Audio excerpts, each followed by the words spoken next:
रात के 2 बजे थे। लीन फेंक अपने छोटे से कमरे में टेबल लैंप की पीली रोशनी में बैठा था। उसकी आंखें थकी हुई थीं, लेकिन उसका दिमाग तेज़ चाकू की तरह चल रहा था। सामने रखे कागज़ पर उसने अपने और अपनी जुड़वां बहन लिन शियाओ शियाओ के अंकों की एक लंबी तालिका बनाई थी। परीक्षा 1 लीन फेंक 570, लीन शियाओ शियाओ 580। परीक्षा 2 लीन फेंक 595, लीन शियाओ शियाओ 605। हर बार ठीक 10 अंक, हर बार, बिना किसी अपवाद के, जैसे किसी ने इसे घड़ी की तरह सेट कर दिया हो। लीन फेंक ने कुर्सी की पीठ पर टिककर आंखें बंद की। उसके दिल में एक कड़वाहट थी जो सालों से जमा हो रही थी। वह जानता था यह संयोग नहीं था, यह जादू नहीं था, यह कोई दैवीय चमत्कार नहीं था। यह एक चाल थी, एक सोची समझी बेशर्म चाल। उसे वह दिन याद आया जब लिन शियाओ शियाओ की परीक्षा छूट गई थी, किसी बीमारी का बहाना बनाकर। उस बार उसके अंक क्या आए थे? 0, बिल्कुल 0। और अगली बार जब लिन फेंक ने जानबूझकर अपनी परीक्षा में कम मेहनत की तो लिन शियाओ शियाओ के अंक अचानक गिर गए। तो यह बात है, लिन फेंक ने धीरे से अपने आप से कहा। उसकी आवाज़ में कोई गुस्सा नहीं था, सिर्फ एक ठंडी शांत समझ थी। मेरे अंक ही उसके अंकों की जड़ है। मैं जितना अधिक पढ़ूंगा वह उतना ऊपर जाएगी, बिना एक पन्ना पलटे। उसने फिर से कागज़ देखा। कॉलेज प्रवेश परीक्षा का अधिकतम अंक था 750। उसके होंठों पर एक मुस्कान आई। अगर मैं 741 ले आया तो? अगर मेरा स्कोर 741 हुआ तो उसका होगा 751, और 750 से ज़्यादा तो कोई ले ही नहीं सकता। सिस्टम टूट जाएगा, उसकी पोल खुल जाएगी। लीन फेंक ने कागज़ को मोड़कर जेब में रखा। आज रात से उसकी ज़िंदगी बदलने वाली थी। आज रात से वह एक युद्ध शुरू कर रहा था, एक ऐसा युद्ध जो खामोशी में लड़ा जाएगा, अंधेरे में जीता जाएगा। सुबह के 7 बजे लीन शियाओ शियाओ अपने बड़े धूप से भरे कमरे में आराम से करवट बदल रही थी। बाहर से उसकी माँ की आवाज़ आ रही थी, शियाओ शियाओ, नाश्ता तैयार है, उठो बेटा। शियाओ शियाओ ने तकिए से अपना मुंह ढक लिया और अलसाकर बोली, 5 मिनट और। उसी समय घर के दूसरे कोने में एक छोटे से कमरे में, जहाँ सूरज की रोशनी कभी नहीं पहुँचती थी, लीन फेंक पहले से जाग चुका था। सुबह के 5 बजे से उसकी आंखों के नीचे काले घेरे थे, लेकिन उसके हाथ लगातार चल रहे थे। गणित के सवाल, भौतिकी के सूत्र, रसायन के समीकरण।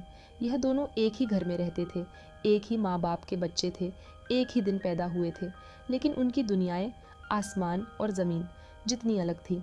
लिन शियाओ शियाओ की दुनिया में थे सहेलियाँ, वीडियो कॉल, मोबाइल पर नाटक देखना, महंगे रेस्तरां में खाना, नए कपड़े और माँ बाप का अंधा प्यार। लीन फेंक की दुनिया में था एक टूटी हुई कुर्सी, पुरानी किताबें, अंधेरा कमरा और एक सपना, बस एक सपना, कि एक दिन वह इस घर से निकलेगा और अपनी ज़िंदगी खुद बनाएगा। शियाओ शियाओ अक्सर अपनी सहेलियों से घंटों बात करती और उसकी हंसी दीवारों को चीर कर लिन फेंक के कमरे तक पहुंचती। कभी कभी वह जानबूझकर आवाज़ तेज़ कर देती, जैसे यह दिखाने के लिए कि वह बेफिक्र है, आज़ाद है और उसे किसी बात की चिंता नहीं। एक दिन माँ ने कहा था, शियाओ शियाओ, तू पढ़ती क्यों नहीं, परीक्षा नज़दीक है। शियाओ शियाओ ने आंखें घुमाई, फ़ोन पटका और बोली, माँ तुम परेशान क्यों होती हो, मैं तो हमेशा कक्षा में पहले नंबर पर आती हूँ, मुझे पढ़ाई की ज़रूरत नहीं। माँ मुस्कुरा दी, हाँ मेरी बेटी तो बहुत होशियार है।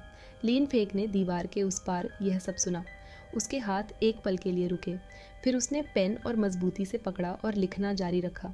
होशियार नहीं, वह होशियार नहीं है, वह चोर है और चोरों की पोल खुलती है। दिसंबर का महीना था, ठंड कड़कड़ाती थी। कक्षा 12वीं का आखिरी सत्र शुरू हो चुका था। यह वह समय था जब हर बच्चे की नींद उड़ जाती है, हर घर में तनाव होता है और हर माँ बाप दुआएं करते हैं। लेकिन लिन शियाओ शियाओ के घर में माहौल कुछ और था। शियाओ शियाओ इन दिनों और भी बेफिक्र हो गई थी। वह देर रात तक जागती, दोस्तों के साथ बाहर जाती, पार्टियाँ करती।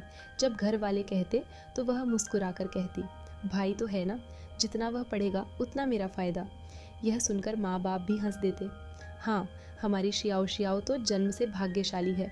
और उधर लिन फेंक, वह सुबह 5 बजे उठता, रात के 12 बजे सोता, खाने के लिए भी समय न बचाता, पानी पीना भूल जाता। उसका शरीर एक मशीन की तरह चल रहा था, बिना रुके, बिना थके, बिना किसी शिकायत के। उसके कमरे में किताबों के ढेर लगे थे, हर किताब पर निशान थे, हर पन्ने पर टिप्पणियाँ थीं। उसने पुरानी परीक्षाओं के सवाल हल किए, प्रतियोगिता स्तर के प्रश्न सुलझाए और हर कठिन विषय को तब तक दोहराया जब तक वह उसे नींद में भी याद न हो जाए। रात को जब वह थक कर कुर्सी पर झुकता तो उसे बस एक संख्या याद आती, 741। यह संख्या उसके दिल में एक कील की तरह गड़ी हुई थी। जब जब दर्द होता, जब जब थकान आती, जब जब मन करता कि सब छोड़ दे, वह उस कील को और गहरा ढसाता और दर्द उसे जगाए रखता। 741, बस 741। उसके बाद सब ठीक हो जाएगा। मार्च का महीना आया। परीक्षा में 3 महीने बचे थे। लिन फेक ने नोटिस किया कि लिन शियाओ शियाओ का व्यवहार बदल गया था। वह अब अक्सर लिन फेक के कमरे में आने लगी थी, बिना किसी खास कारण के। पहले सोचा कि शायद कुछ ढूंढ रही है, लेकिन धीरे धीरे उसे समझ आया कि वह जासूसी कर रही थी। एक दिन लिन फेक एक कठिन गणित का सवाल हल कर रहा था। दरवाज़ा खुला और शियाओ शियाओ अंदर आई। वह चुपचाप उसके पीछे आकर खड़ी हो गई और उसकी ड्राफ्ट शीट को घूरने लगी। भाई, तू इतना क्यों पढ़ रहा है आजकल? उसने पूछा। आवाज़ में एक अजीब सी मिठास थी। लिन फेक ने ऊपर नहीं देखा। परीक्षा नज़दीक है, कैसे ना पढ़ूं? शियाओ शियाओ आगे झुकी और कोशिश की कि वह देख सके क्या लिखा है। लेकिन तू पहले इतना नहीं पढ़ता था। लिन फेक का दिल एक पल के लिए तेज धड़का, लेकिन चेहरे पर कोई भाव नहीं आया। उसने नाटकीय अंदाज में पेन रखा, हाथ से माथा पकड़ा और थका हुआ दिखते हुए बोला, माँ बाप ने धमकी दी है कि अगर 985 यूनिवर्सिटी में दाखिला नहीं हुआ तो पैसे बंद कर देंगे। क्या करूँ? शियाओ शियाओ का चेहरा ढीला पड़ा। उसके होंठों पर एक हल्की मुस्कान आई, तिरस्कार से भरी मुस्कान। तू 985 में जाएगा? उसने कहा, जैसे यह कोई मजाक हो। अपने आप पर बहुत बोझ मत डाल, वैसे भी टॉपर तो मैं ही बनूंगी। और वह चली गई। लिन फेक ने दरवाज़ा बंद होते देखा। फिर उसने पेन उठाया और मुस्कुराया। अच्छा, इसी तरह मुझे तुच्छ समझती रह। जितना तू मुझे कमज़ोर समझेगी उतना मैं सुरक्षित रहूँगा। एक रात लिन फेक प्रतियोगिता स्तर के सवाल हल कर रहा था। तभी उसे बाहर से आवाज़ें सुनाई दी, माँ और शियाओ शियाओ की बातें। उसने दरवाज़ा थोड़ा सा खोला। माँ की आवाज़ थी, शियाओ शियाओ, लगता है तेरा भाई बहुत मेहनत कर रहा है, हर रोज़ कमरे में बंद रहता है। शियाओ शियाओ की हंसी आई। माँ, चिंता क्यों करती हो? वह जितना ज़्यादा पढ़ेगा उतना मेरे अंक ज़्यादा होंगे। मुझे क्या करना है? वह मेहनत करे, मुझे फ़ायदा मिले। माँ की आवाज़ में प्रसन्नता थी। हाँ हाँ, हमारी बेटी बहुत चालाक है, उसे मेहनत करने दो, वह करता रहे। दोनों की हंसी गूंजी। लिन फेक ने दरवाज़ा बंद किया। उसकी मुट्ठियाँ भींच गईं, नाखून हथेली में ढस गए। एक तेज़ दर्द उठा, लेकिन उसने आवाज़ नहीं की। वह वापस मेज़ पर बैठ गया। कागज़ पर लिखा 741। उसने उस संख्या को घेरा लगाया और फिर सवाल हल करना शुरू कर दिया। आंसू नहीं, गुस्सा नहीं, सिर्फ संकल्प। अप्रैल की एक शाम। लिन फेक अभ्यास कर रहा था। तभी उसे दरवाजे के बाहर बहुत हल्के कदमों की आहट सुनाई दी। उसने पलटकर नहीं देखा। वह पहले से समझ गया था। झटपट उसने असली कठिन प्रश्न पत्र दराज में छुपाया और एक साधारण बेसिक सवालों का पन्ना सामने रख लिया। दरवाज़ा थोड़ा सा खुला। उसने आँख के कोने से देखा। शियाओ शियाओ का आधा चेहरा झांक रहा था। लिन फेक ने नाटकीय अंदाज में लंबी सांस ली और बड़बड़ाया, यह सवाल फिर गलत हो गया, बहुत मुश्किल है। फिर वह मेज़ पर झुककर थका हुआ दिखने लगा। दरवाज़ा चुपचाप बंद हो गया। कदम दूर चले गए। लिन फेक सीधा हुआ। उसके चेहरे पर एक ठंडी मुस्कान थी। लिन शियाओ शियाओ, तू जितनी सतर्क है उतना ही तू अपना दोष स्वीकार कर रही है। तू खुद जानती है कि वे अंक तेरे नहीं हैं। मेरे बिना तू कुछ नहीं है। उसने दराज खोली, असली प्रश्न पत्र निकाला और फिर से काम में जुट गया। मई की मॉक परीक्षा के नतीजे आए। लिन फेक 695, लिन शियाओ शियाओ 705। कक्षा में प्रथम। घर में जैसे दिवाली आ गई। डाइनिंग टेबल पर शियाओ शियाओ की पसंद के सारे व्यंजन सजे थे। माँ बाप उसके चारों तरफ मंडरा रहे थे। पिता ने चॉपस्टिक रखकर कहा, शियाओ शियाओ, बहुत अच्छा किया, हमारे खानदान का नाम रोशन करेगी। माँ ने गर्व से कहा, देखा किसके जीन्स हैं, मेरी बेटी तो पैदाइशी होशियार है। शियाओ शियाओ ने लिन फेक की तरफ देखा। उसकी आंखों में एक विजयी चमक थी। भाई, थोड़ा और मेहनत कर, इतना पीछे मत रह, माँ बाप को शर्म आएगी। लिन फेक ने चुपचाप खाना खाया, जैसे वह वहाँ था ही नहीं, जैसे एक परछाई, लेकिन भीतर से वह मुस्कुरा रहा था। खूब मना लो, यह तुम्हारी आखिरी खुशी है। 5 जून की रात, कल कॉलेज प्रवेश परीक्षा थी। लिन शियाओ दोस्तों के साथ बाहर गई थी, पहले से जश्न मनाने के लिए। माँ ने खुशी खुशी उसके हाथ में पैसे थमाए। बेटा, मेहनत की है, थोड़ा आराम कर। लिन फेक ने यह दृश्य दरवाजे की दरार से देखा। उसके मन में कोई हलचल नहीं हुई, बस एक गहरी विडंबना महसूस हुई। वह रात 8 बजे बिस्तर पर लेट गया। अलार्म लगाया, सुबह 6 बजे का। बिस्तर पर लेटकर उसने आंखें बंद कीं। मन एकदम शांत था, जैसे तलवार म्यान में रखी हो और उसे पता हो कि कल उसका समय आएगा। सब्र कर लिन फेक, तूने 18 साल इंतज़ार किया है। एक रात और सही। सुबह की धूप पुरानी स्कूल की इमारत की दीवारों पर पड़ रही थी। लिन फेंक तीसरी मंजिल पर अपनी सीट पर बैठा था, खिड़की के पास। सूरज की रोशनी सीधे उस पर पड़ रही थी। उसने अपना सामान सजाया, पेन, पेंसिल, इरेजर, सब एक एक करके। फिर उसने आंखें बंद की। लिन फेंक, तूने इस दिन के लिए 18 साल जिया है, अब मत हार। घंटी बजी, प्रश्न पत्र खुला और लिन फेंक का दिमाग जैसे एक तेज़ नदी बांध तोड़कर बह निकले चलने लगा। हर सवाल परिचित था, हर जाल जो परीक्षकों ने बिछाया था वह पहले से जानता था। निबंध का विषय वही था जिसका उसने सैकड़ों बार अभ्यास किया था। उसने लिखा, रुका नहीं, थका नहीं। हिंदी परीक्षा खत्म होने के बाद जैसे ही लिन फेक बाहर निकला, लिन शियाओ उसके सामने आ गई। आज वह बहुत सजी धजी थी, लेकिन उसकी आंखों में एक बेचैनी थी जो वह छुपा नहीं पा रही थी। भाई, कैसी गई परीक्षा? उसने तेजी से पूछा। ठीक रही। ठीक मतलब? कितने बहुविकल्पीय सवाल गलत हुए? लिन फेक ने उसे देखा। उसे हंसी आई भीतर से। वह अपना स्कोर अंदाज लगाना चाहती थी ताकि अपना हिसाब लगा सके। मैंने उत्तर नहीं मिलाए। शियाओ ने मुंह बनाया और चली गई। लिन फेक ने उसकी पीठ देखी। जल्दी क्या है, कल नतीजे आएंगे, तब चिंता करना। दोपहर की गणित परीक्षा के बीच अचानक लिन फेक के पेट में तेज़ दर्द उठा। ठंडा पसीना आया, सिर चकराया, वह मेज़ पर झुक गया।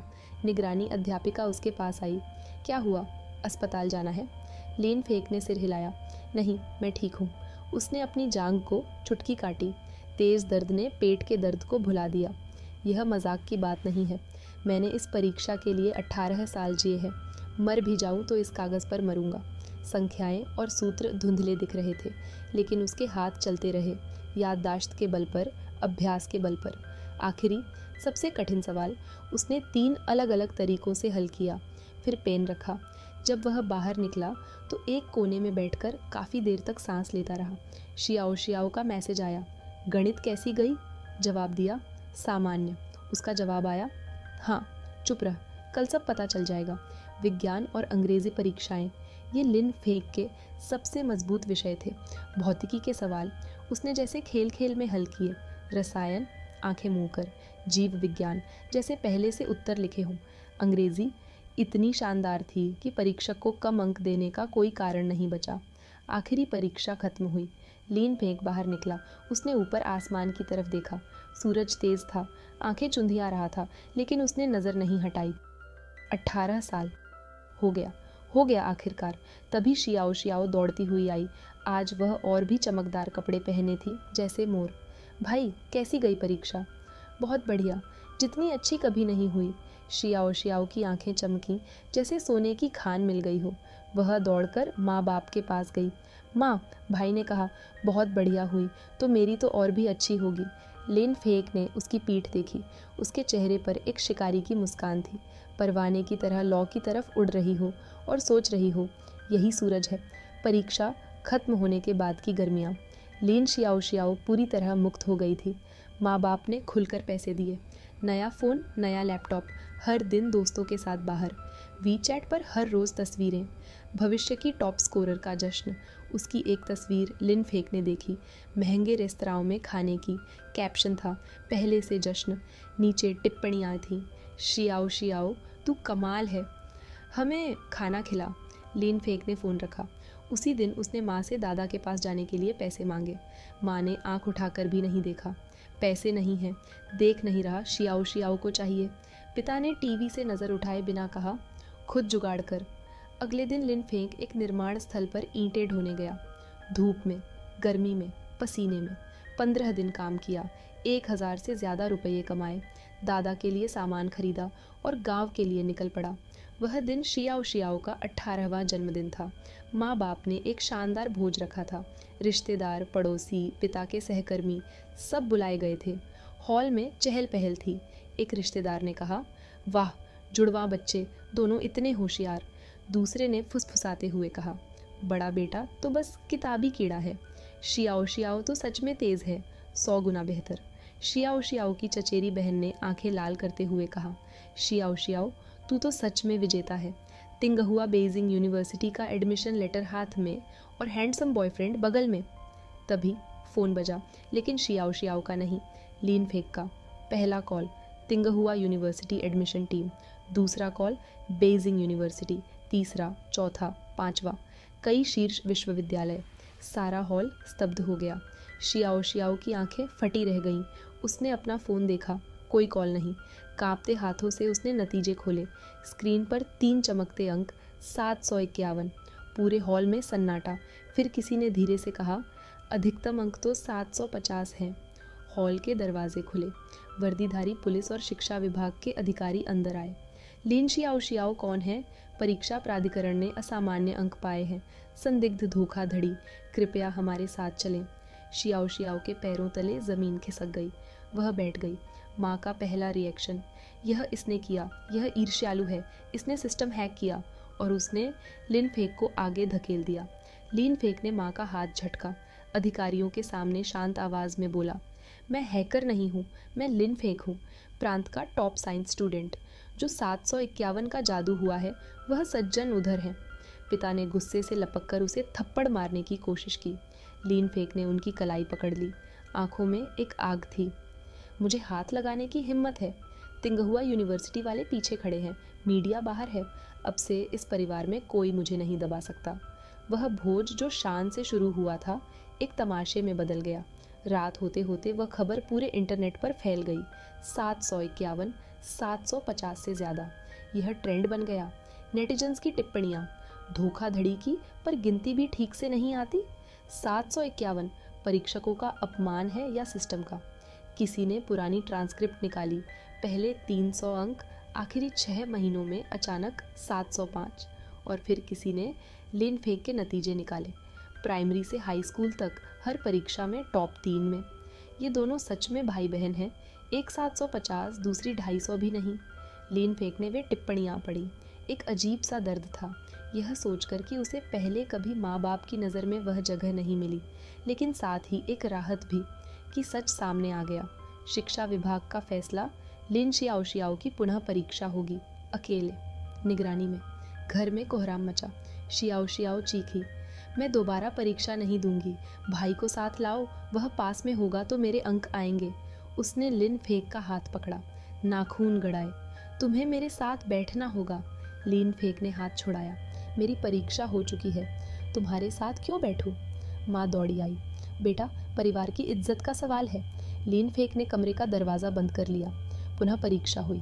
3 निगरान, 24 घंटे कैमरे। नतीजा 157। निर्माण स्थल पर काम करते वक्त जब लिन फेक को यह खबर मिली तो वह एक पल के लिए बैठ गया। आंखें भर आईं। नहीं, यह खुशी के आंसू थे। साथी मजदूरों ने सोचा, लू लग गई। पानी पिलाया। लिन फेक ने हाथ हिलाया, ठीक हूँ, बस बहुत खुश हूँ। अगस्त की गर्मियों में लिन फेक दादा के गांव गया। पुराना मिट्टी का घर, सामने बड़ा बबूल का पेड़, सिकाड़े की आवाज़ें, पर मन को शांति। दादा ने उसे गले लगाया, कभी कुछ नहीं पूछा, बस साथ रहे। सुबह मुर्गियों को दाना डालना, दोपहर खेतों में जाना, शाम बबूल के नीचे बैठकर दादा की कहानियाँ सुनना।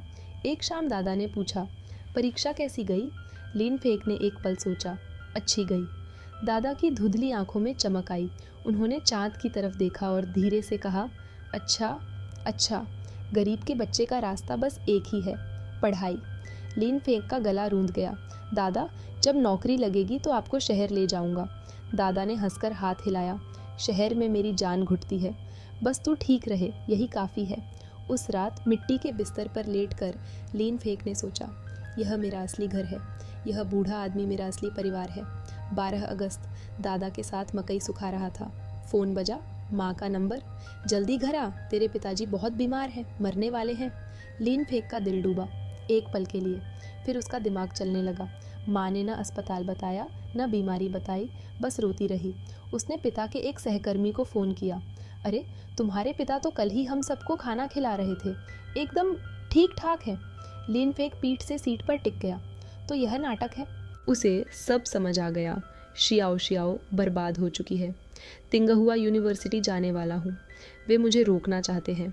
उसने बस में एक सस्ता फ़ोन खरीदा, एक ऐप डाउनलोड किया, ऑटोमेटिक वीडियो रिकॉर्डिंग और क्लाउड अपलोड।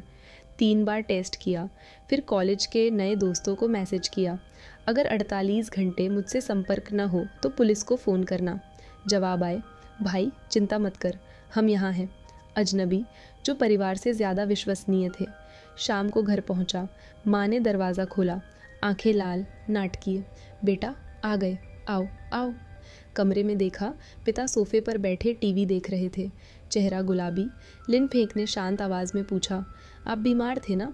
अस्पताल से कब छुट्टी मिली? माँ ने झिझकते हुए बात बनाई, बाद में ठीक हो गए। सोचा तू आएगा तो परिवार साथ बैठेगा। लीन फेंक ने कुछ नहीं कहा। कमरे में जाकर सामान रखा, कमरे की जांच की, मेज़, दराज, अलमारी, फिर उस सस्ते फ़ोन को किताबों के ढेर में छुपाया। कैमरा दरवाजे की तरफ, साइलेंट मोड, रिकॉर्डिंग शुरू। रात के खाने पर माँ ने थाली में खाना परोसा। बेटा तू तो पतला हो गया, खा। लीन फेंक ने खाया, चुपचाप, और इंतज़ार करता रहा। खाने के बाद पिता ने गला साफ किया। बेटा एक बात करनी थी। लीन फेंक ने देखा, आ गई असली बात। शियाओ शियाओ इन दिनों ठीक नहीं है, परीक्षा का बहुत असर पड़ा। तू उसका भाई है, क्या तू 1 साल की पढ़ाई रोककर अगले साल उसके साथ फिर से परीक्षा दे सकता है? माँ ने मीठे लहजे में जोड़ा, बेटा यह तेरे लिए भी अच्छा है। टॉप स्कोरर का नाम है, 1 साल और मेहनत, तिंगहुआ पक्का। और शियाओ शियाओ भी अच्छी यूनिवर्सिटी में जाएगी। सबकी जीत। शियाओ शियाओ ने नाटकीय अंदाज में सिर उठाया। भाई मुझे माफ़ कर दो, मैं बहुत गलत थी। लीन फेंक को हंसी आई। भीतर उसने पूछा, तिंगहुआ का एडमिशन लेटर है, उसका क्या? पिता ने हाथ हिलाया, वह रद्द हो जाता है, अगले साल और अच्छा मिलेगा। लीन फेंक खड़ा हुआ, मेरा जवाब है नहीं। हॉल में बर्फ जम गई। पिता की आवाज़ उठी, यह क्या रवैया है, हम समझाकर बात कर रहे हैं। लीन फेंक ने आँख से आँख मिलाई। आप चाहते हैं कि मैं तिंगहुआ छोड़ूं ताकि जो एक 157 लाई है वह अच्छी यूनिवर्सिटी में जाए? क्यों? क्योंकि वह मेरी बहन है। मैं 18 साल से उसके लिए खेल रहा हूँ। आपने मुझे बचपन से गांव में छोड़ा, सारे संसाधन उसे दिए, और अब जब उसने खुद को बर्बाद किया, आप चाहते हैं मैं अपना भविष्य देकर उसकी सफाई करूँ? माँ चीखी, वह तेरी बहन है, भाई बहन एक दूसरे की मदद करते हैं। 18 साल मैंने मदद की, बिना जाने बिना चाहे। अब बस। वह कमरे में आया, दरवाज़ा बंद किया। बाहर से आवाज़ें आईं, चीज़ें टूटने की, माँ के रोने की, शियाओ शियाओ के चिल्लाने की। लिन फेंक दरवाजे से टिक कर खड़ा रहा, आंखें बंद, सांसें शांत। यह पहला दौर था, असली लड़ाई अभी बाकी है। रात के 2 बजे लिन फेंक ने सुना माँ बाप की फुसफुसाहट। उसका पहचान पत्र और एडमिशन लेटर ले लो, बिना उनके वह जा नहीं सकेगा। कदम उसके दरवाजे की तरफ। लिन फेंक ने राहत की सांस ली। उसने पहले से दरवाज़ा अंदर से बंद किया था।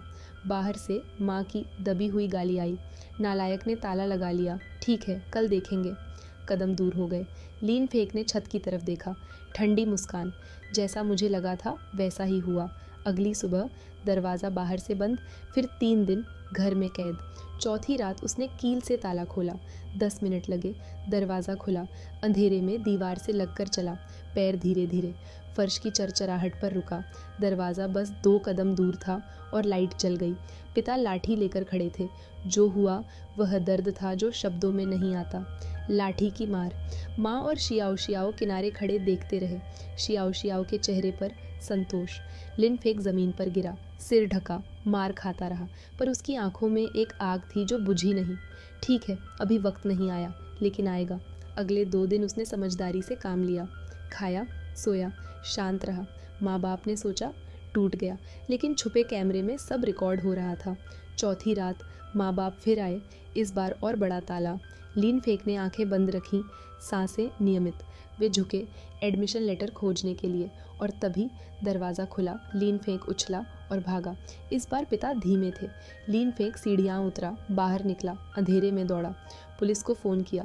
पुलिस स्टेशन में उसने सब बताया, वीडियो रिकॉर्डिंग, सब कुछ था। माँ बाप की धमकियाँ, मार, कैद। कानूनी कार्यवाही शुरू हुई। लीन फेंग तिंगहुआ यूनिवर्सिटी पहुंचा समय पर। बेइजिंग की सर्दी में जब उसने यूनिवर्सिटी के गेट पर कदम रखा, उसकी पीठ दर्द कर रही थी, आंखें थकी थीं, जेब लगभग खाली थी, लेकिन उसका सिर ऊंचा था। कमरे में पहुंचा। रूममेट्स मिले, वही जिन्होंने मैसेज पर साथ दिया था। ली सैन ने गले लगाया। यार, तू आ गया, हम डरे हुए थे। लीन फेंक ने पहली बार महीनों बाद सच में मुस्कुराया। यूनिवर्सिटी में 6 साल, मेडिकल की पढ़ाई कठिन, लेकिन उसे तो कठिनाई से दोस्ती थी। वह छात्रवृत्ति पर था, हर परीक्षा में टॉप, अध्यापकों का पसंदीदा। पहली बार उसे पता चला, जब कोई तुम्हें सिर्फ तुम्हारी वजह से पसंद करे तो कैसा लगता है। न किसी के काम आने की शर्त पर, न किसी को फ़ायदा पहुंचाने की वजह से, बस तुम। वह अपनी कमाई से दादा को हर महीने पैसे भेजता। दादा हर बार कहते, बेटा अपने लिए रख, और लीन फेंक हर बार कहता, दादा आपकी वजह से यहाँ तक पहुँचा हूँ। वर्षों बाद खबर आई, परिवार बिखर गया। शियाओ शियाओ एक सस्ते दफ्तर में काम करती थी, जहाँ वह मेहनत न करने की वजह से निकाल दी गई। धीरे धीरे उसका मानसिक संतुलन बिगड़ा। कहते हैं वह अजीब बातें करने लगी। पिता नौकरी गई, कर्ज में डूबे। माँ अवसाद में। कुछ साल बाद चल बसी। यह उसका बदला नहीं था, यह उनका अपना कर्म था। एक फ़ोन आया, माँ नहीं रही। लीन फेंक उस खबर को सुनकर खिड़की के बाहर देर तक देखता रहा। कोई आंसू नहीं, कोई राहत नहीं, बस एक शांति, जैसे एक किताब का आखिरी पन्ना पलट गया। वह गया, भीड़ में खड़ा रहा, धूप में, और एक आदमी दिखा, पिता, बूढ़े, झुकी पीठ, बाल सफ़ेद। वह जलती लकड़ियों के पास घुटनों पर बैठे थे। जब लिन फेंक को देखा, आंखें भर आईं। बेटा माफ़ कर दो। लीन फेंक ने उन्हें देखा, उस आदमी को जिसने लाठी से मारा था, जिसने घर में कैद किया था, जो अब एक टूटे हुए बूढ़े की तरह घुटने टेके था। मैं आपसे नफरत नहीं करता, लेकिन माफ़ भी नहीं करूँगा, इस जन्म में नहीं। पिता की आंखों से आंसू गिरे। अब से हम दोनों की दुनियाएं अलग है। आप अपनी ज़िंदगी जिए, मैं अपनी। ये आखिरी बार मिल रहे हैं। वह मुड़ा, चला गया, पलटकर नहीं देखा। रात को गाड़ी चलाता रहा। सड़क खाली थी। यादें आईं। गांव में 12 साल, यूनिवर्सिटी के 6 साल, घर में 6 साल की परछाई, 18 में कैद, एडमिशन लेटर लेकर भागना, 29 साल में घर, गाड़ी, करियर। उन्होंने पिता कंगाल। माँ अवसाद में गई। शियाओ शियाओ टूट गई। सर्विस स्टेशन पर रुका, गाड़ी से उतरा, रात की हवा में खड़ा रहा, आसमान देखा, तारे भरे। दादा की याद आई, बबूल के नीचे बैठे बूढ़े। वह आवाज़, गरीब के बच्चे का रास्ता बस पढ़ाई है। दादा मैं पहुंच गया वहां जहां आप चाहते थे। आंखें नम हुई, लेकिन आंसू नहीं गिरने दिए। एक गहरी सांस, गाड़ी में बैठे और आगे बढ़ गए। 1 साल बाद डिपार्टमेंट में एक प्रोजेक्ट, अगले विभाग से एक डिज़ाइनर आई, शियाओ वानेर। वह खूबसूरत थी, जब मुस्कुराती आंखें अर्धचंद्र की तरह झुकती।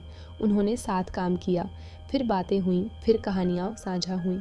लिन फेक ने उसे अपना पूरा अतीत बताया, गांव, घर, परीक्षा, कैद, सब। वह सुनती रही, एक शब्द नहीं बोला।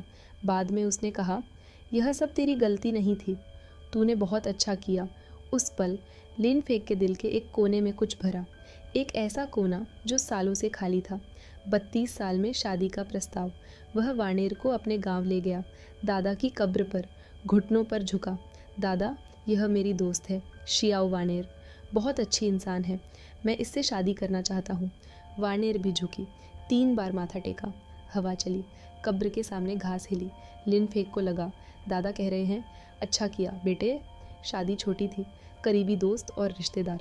ली सैन सबसे अच्छा दोस्त, बेस्ट मैन।